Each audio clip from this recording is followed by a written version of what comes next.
Hello and welcome to the Structured Learning Programme. I'm going to take you through it now, and I've got the electronic version here to show you and guide you through.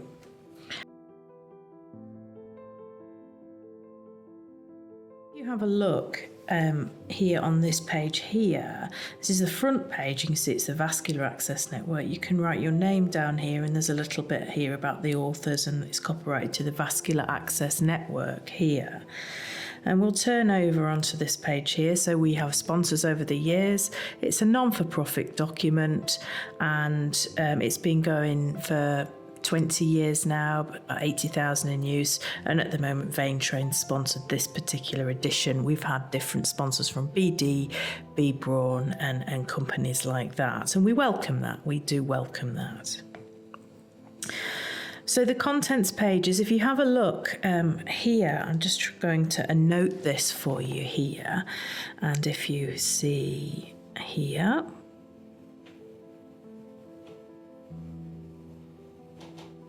these sections here I'm highlighting, you can see that this, if you look along the side of your book just here, they match those. And the idea of that is so that you can see quickly where you are and what you want to get to, because you take this with you to the clinical area.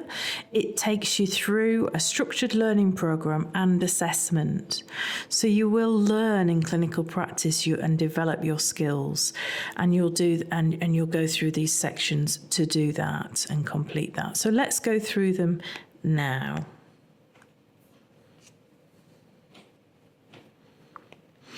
So page 4, we can see it talks about who developed the program, who the authors are, and who those people were originally that were involved in the document and the work and the national project across the UK.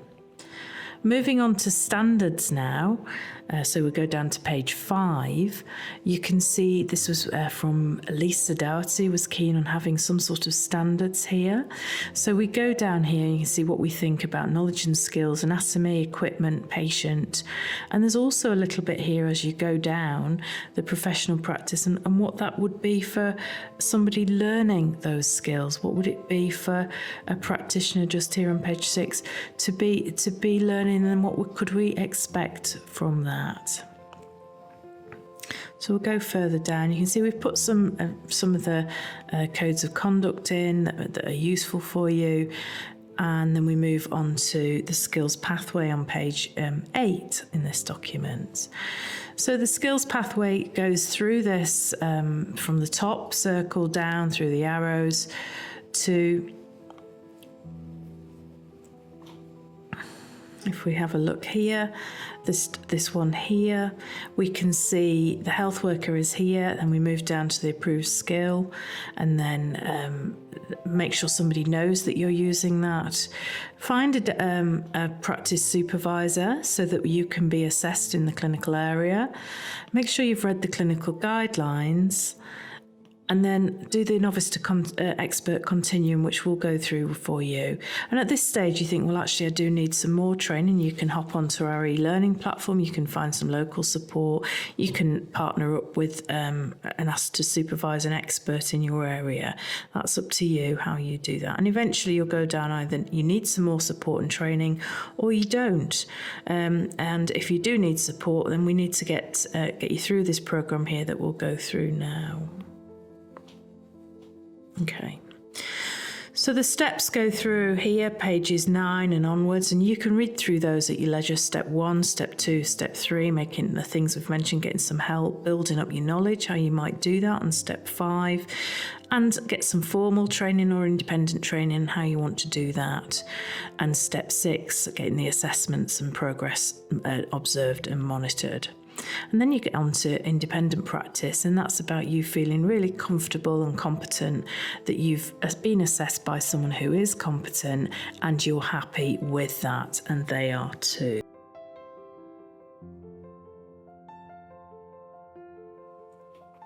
So as we move down, you can see this novice to expert continuum here, and this one is we've taken it from Patricia Benner, who looked at how long it took to be competent as a nurse, and what was that clinically, and bringing in the knowledge and the other elements so that you could actually reach this expert level.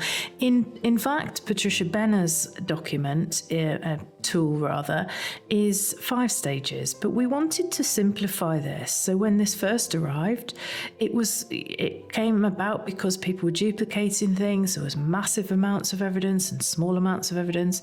So before this little chart came in here, nurses were expected to complete documents that would be a little like a 10,000 word essay for each skill.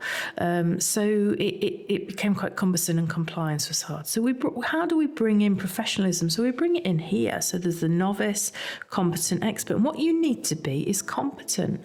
But with vein train, we expect you to get to expert because the way we teach you and the expertise we share with you. And then you can supervise others. And that's what real expert means. It means that you're proficient enough, you're competent, and that you can share that expertise. Now, you could still be competent and signed off, but you might have a little bit of support now and again needed.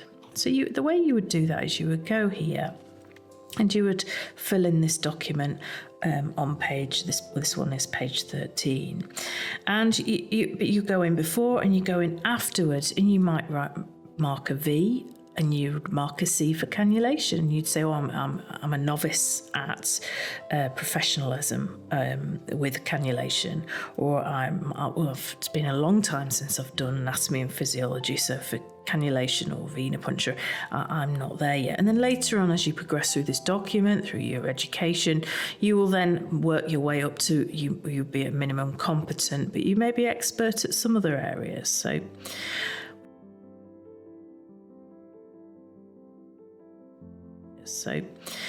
we then move on to the next section. You can see it's in orange at the left-hand side at the top there. And that tells you that you're in the knowledge section. And we've got quite a few pages here. And what we did here was we said that we discussed this for a long time. This took quite a while to build and how to do that. And this took quite a while to build and how to do that. So we wanted actually to we really did future-proof it quite well, because what we wanted to do was just get the core anatomy and physiology and knowledge for practice that was really generic and would stand the test of time, which it has done. We haven't changed this that much. And you keep this document and you can write on it as you need to in these areas what you think. And some of the leaders and the Halo centres and the trainers have got access to a library of answers to the questions that we've very kindly developed. Well, Mary has, one of the authors. So it gives them that reference. But really, this is about you sharing what you know with your supervisor. So they can say, oh, actually, we might want you to know a little bit more about how to encourage veins to dilate, because actually in oncology, we want you to think about this, and we've got this new tourniquet that actually creates a vacuum around and it expands. So whatever that might be. So this is the opportunity really to exchange knowledge, which the whole document is all about, interaction exchange. So there's a few questions that you might quickly circle and you might write in here. Now, how long would it take to fill this out? Well, we'd be saying that it can take 30 minutes. We used to have the med students quickly whiz through it.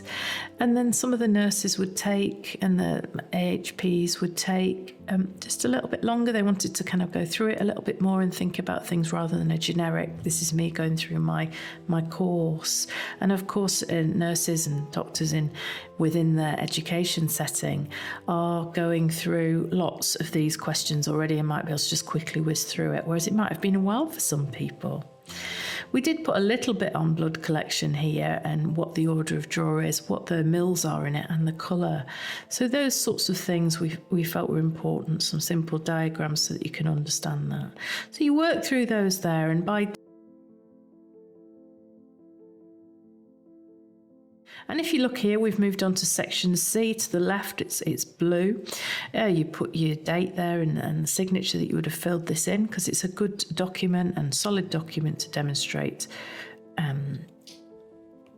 your progress and how you have.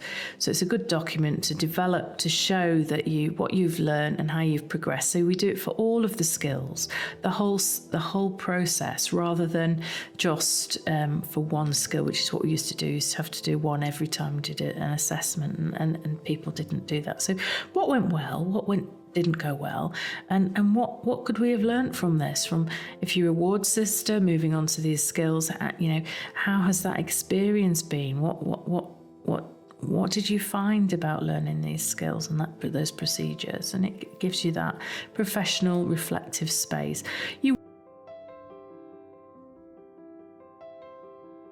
Section D, the assessments. These are ever so good, and we took them from Rotherham. Andrew Jackson, who does the IV team, he was using this, and we adapted it and changed it so it would fit what was needed. And it was used at Chelsea and Westminster in an adapted version, and it worked really well with the adaptation. So we've put those in here for learners. We've also changed this so you put your name on, the skills already written in, just say what date you started and completed. You can have 3 supervisors, we used to have 6. It's good to have 3 for consistency, however, and who they are, so we can sort of find out who that person is if needed. But if an amazing anaesthetist appears who puts lines in all the time, make sure you get the signature, their autograph, to demonstrate that somebody actually supervised you that's super expert as well, because these things are very good. Now, it says on here in the black that it's a self-assessment tool, and it's about how you could explain that to your supervisor. So you tick off or you put a 0. We don't like crosses in adult learning, so we do 0s or ticks. So there's 10 there, but you could photograph this and photocopy it and print it out. And you go down up to N, and we tick off, oh yes, I did that, yes, I did that, yes. And you tick it off yourself, and your supervisor will tick off with you. Now, they may think that you've actually done better than you've thought, or they may think, actually, I think that could be improved a little. And this is, again, it's a tool for you to share with that person, and make sure they sign their initials down here as well. And that's why we've got a full name at the top and some initials next to them, so we can kind of see who it is that's quickly initialed down there. Makes it easy for you. Once you've had enough, we move on to page 27 here. If you can see down there on this document, it's page 27. Similar looking form, but it's the OSCE, the Objective Structured Clinical Examination, at the top there. So it's essential skills. What do we actually need for you to be independent? This one's for venipuncture, and it goes down from 1 to 10. And there's a matching assessor's guide to this that we can show you in a moment. Don't forget to put your date on. When are you ready to do this? Well, you're ready to do it when you feel almost a bit like a mosquito's buzzing around when your supervisor's there. So you feel like, actually, can we just sign me off? Top tip here is that if you're an assessor or somebody's assessing you and they're your colleague, doing a laminated sheet, and there's a few of you going through it, a laminated sheet of this to take that performance pressure away. It's still an accurate assessment, but it doesn't put you under performance that someone's writing in your book, which we found in our experience, put people off. And when they were very, very good, they would go over to the fail or the refer point, where we would say, actually, we need to come back again and assess you at a later point. Once you've finished those assessments and that process, you're ready then for section D, the final part of the completion checklist. Again, this is a document. The reason you have to write your name in it each time is you can use these later on and send down various bits. Each organisation might want a different copy of particular forms. In an organisation I worked in, Chelsea and Westminster in London, we wanted these completion checklists down, and at the time we wanted the OSCE as well. But actually the completion checklist checks all that, and it gives us a name of which manager it is that signed that off, and we knew them all. So that was sufficient for us. So we would we accepted that completion checklist. And the beauty of that is, if you've sent down or photographed and emailed your completion checklist over, then you can If you lose your booklet, you don't have to redo it all, because we know that what you've been through. And there's so many of these, 80,000 or so, or probably more now, in use, that they're so common that we know what people have done. And we're speeding through here and going down the same process for cannulation. PIC it's called, in lots of documents now. So we just do the same process again. Little bit on notes there. It's nice to have somewhere to write things. And then these are the assessment tools. So you can see the page 34, 35 on this document. Now have a look for this where it says guidelines for assessment. So this is to see against the OSCE what your assessor should be asking of you, and seeing how you've done. And this is what they'll be looking for on both venipuncture and cannulation. Works really well, keeps things objective, and stops the kind of idea that someone's really good, because they look really good, but they might not have that depth that we're looking for.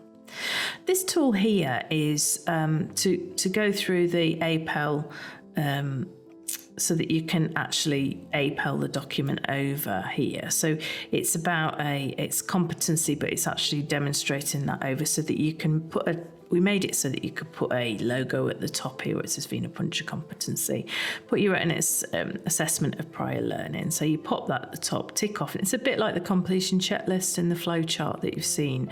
It just means you don't have to go through all these elements. We have put right next to it the OSCE, because we felt that, if you move in trust, changing devices, moving wards, it's a good idea just to get someone to do a quick sign off with you.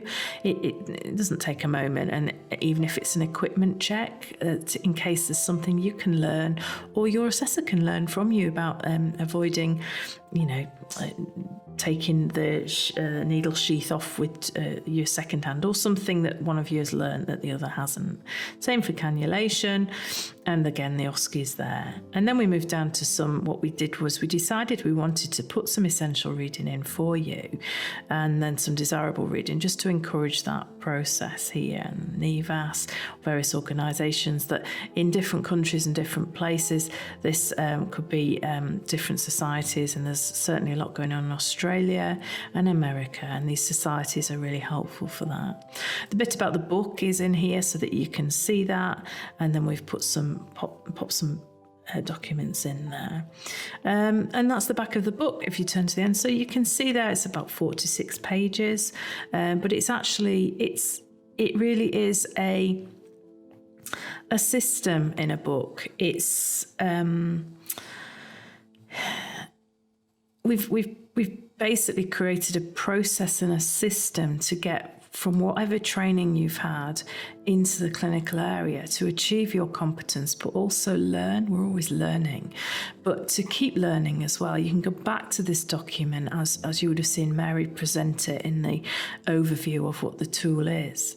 So, this is your tool. It fits in your pocket, the A5 one, deliberately. You've got your flat pack vein, hopefully, those of you that have one.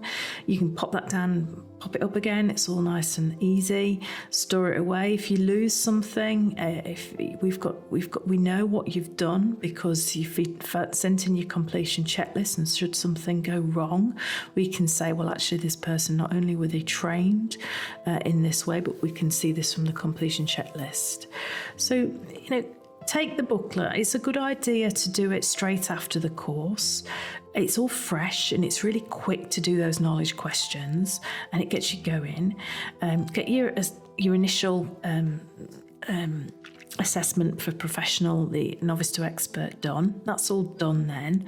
And then all you have to do is make sure you've got your supervisor, and off you go.